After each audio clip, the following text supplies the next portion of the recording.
Thanks for staying with us.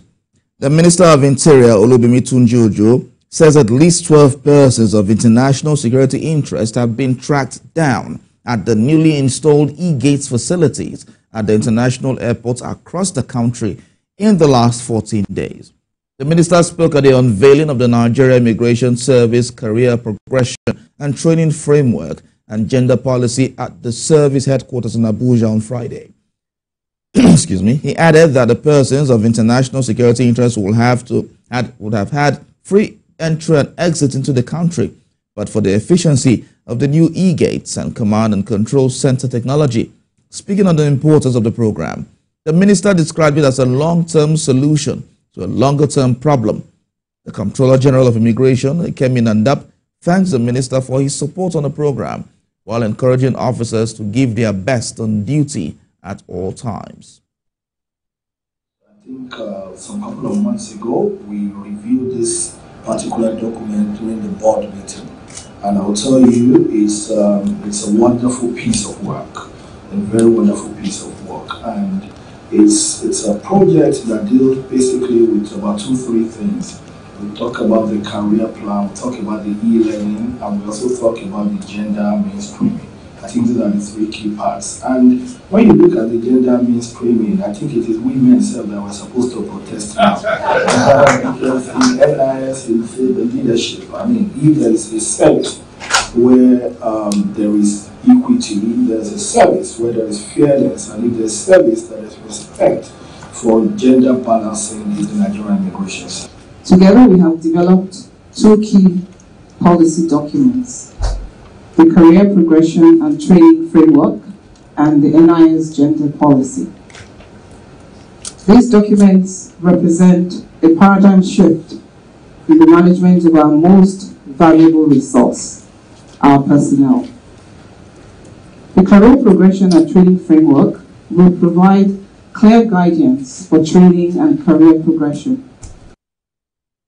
As the world marks 16 days of activism against gender-based violence, which is a key international movement to call for an end to violence against women and girls, Nigerian men have been advised to protect their families, especially the women and the girl child.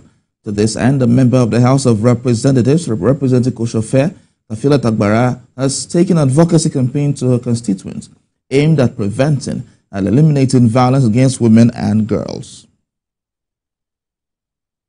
Continue to, intervene in the economic situation of our people, particularly because the president of the country is interested in ensuring that we do enough palliatives to ensure that we see how we can reduce the sufferings of our people. And more importantly, because this period, we are doing 16 days activism of gender-based violence, campaigning against gender-based violence, especially the women amongst them, that will be giving them free gas cooker into their cylinders. Let them go home, cook for their husbands, love their husbands, play with their husbands, romance with them, have a good time with them.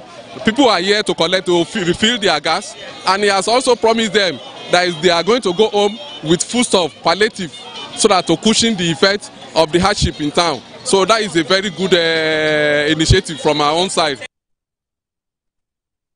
President Bola Tinubu has announced the appointment of Chief Executive Officers of the National Universities Commission, the Nigerian Educational Research and Development Center, and a new partnership for Africa Development. The President also approved the renewal of the appointment of Fatima Shinkafi as the Executive Secretary of the Solid Minerals Development Fund and Presidential Artisanal Gold Mining Initiative. She was first appointed into the job by President Muhammadu Buhari and is said to be one of the driving forces of the changes in the solid mineral sector.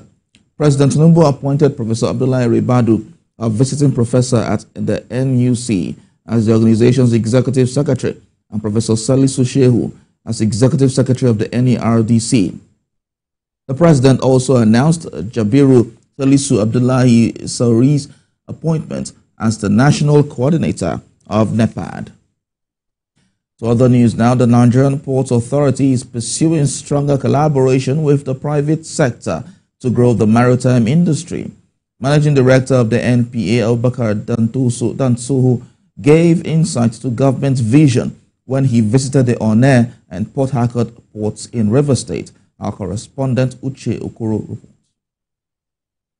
Nigeria is hoping to take its place amongst the big players of the maritime sector in Africa. And the agency in charge of making that dream a reality says government cannot do it alone.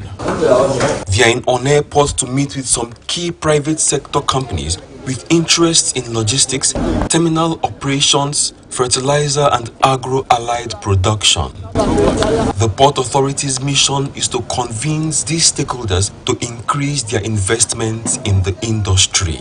Nigeria, for us to improve capacity in ports and maritime industry, we need private sector investments. And where we are is a very good example of achieving that. This place was started like 5 years ago. It was a greenfield. Now you can see how activities are taking place here. You can see there are vessels here who have berthed, and it's a multi-purpose port terminal. So that is how to grow the maritime and port industry, by getting people from private sector to invest. The MPA says Nigeria can become the biggest shipping hub in the continent with more involvement of the private sector. But this depends on how much the government is willing to invest in technology, equipment, capacity building and policy framework. We can only do as much as we can to make the investors feel comfortable with Nigeria, to make them feel happy, so that we can attract more. Because the more we have, the better. You know, like I said, we have to deepen our capacity and expand our facilities in a way that we can get more and more cargo in Nigeria. Thereby, after satisfying the domestic needs, we can also do transshipment. Transshipment means that the cargoes will land in Nigeria. They are not going to be opened here.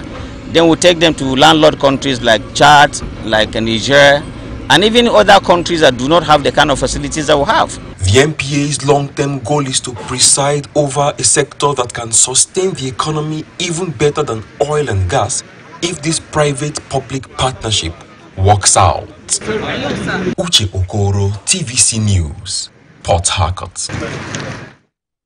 Governor of Oyo State, Seyi Makinde, has announced his intention to launch a 500 megawatt solar project through highly concentrated sun energy in the state before the end of his administration.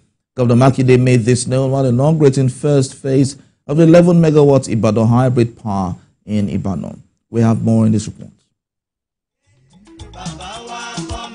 This 11 megawatt hybrid power plant project was flagged off by Governor Seyi Makinde in 2021 to address the issue of power and energy deficit in the state.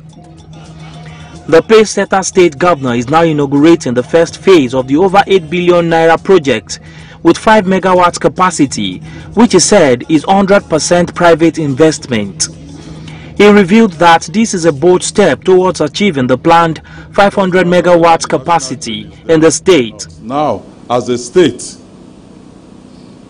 we can look at our own power requirement and try to bridge the gap by ourselves without looking towards anyone else. And this is exactly what is the exact trajectory that we're on in Oyo State. Commissioner for Energy and Mineral Resources in the state described the initiative as reflection of Makinde's vision for energy self-sufficiency in the state. Under the leadership of His Excellency Governor Seyi Makinde, we have driven them hard, but they have delivered phase 1. And phase 1 is evidence of our power sector reforms for increased access, availability, and quality of electricity in our state. Not only is Oyo State transitioning to gas, but a whopping 1 megawatt of solar PV has been deployed in an urban city center. This has never happened in Oyo State before. The 5 megawatts integrated power plant, consisting of 1 megawatt solar power and 4 megawatts natural gas, will power the state secretariat, 12 healthcare facilities, a sport complex, judicial complexes, and selected schools. Oladio Yewole, TVC News, Ibadan.